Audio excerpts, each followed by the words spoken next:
Ludovic, comment peut-on connaître la durée de vie d'un morceau de fer de 10 kg placé dans le sol et débitant un courant d'1 ampère? Bonne question. Prenons l'exemple d'une anode en fer de 10 kg dans laquelle circule un courant de 1 ampère. La loi de Faraday, que tu connais bien, nous dit que la masse consommée par une électrode dépend du temps, de la masse molaire de l'élément considéré, de la constante de Faraday et de la valence de l'ion formé. La valence est donnée par la demi-équation d'oxydation du fer. La masse et l'intensité sont des données propres à l'installation que tu étudies.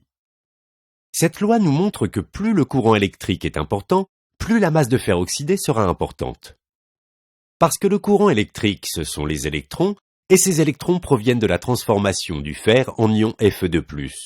Et donc, qui dit plus de courant, dit forcément plus de corrosion. On peut donc exprimer le temps en fonction des autres paramètres.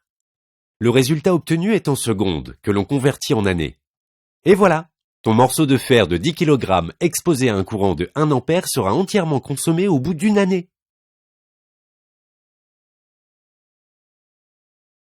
Peut-on utiliser le même raisonnement pour d'autres métaux? Le magnésium, par exemple?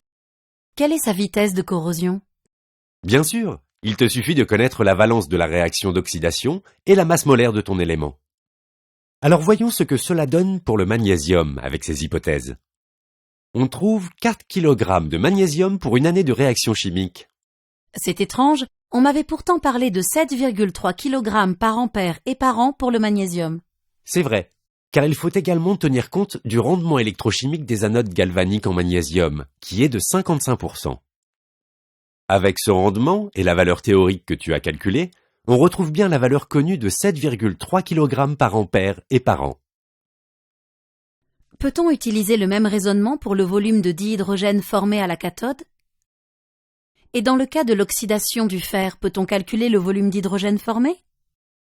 C'est le même principe qui s'applique. Sauf qu'ici, on va calculer le nombre de moles de gaz formés. Regarde bien l'équation de Nernst.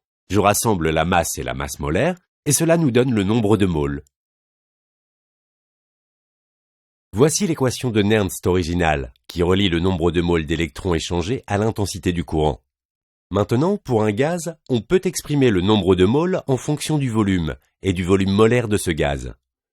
Tu as maintenant tout ce qu'il te faut pour calculer le volume de gaz créé par la réaction. C'est parti!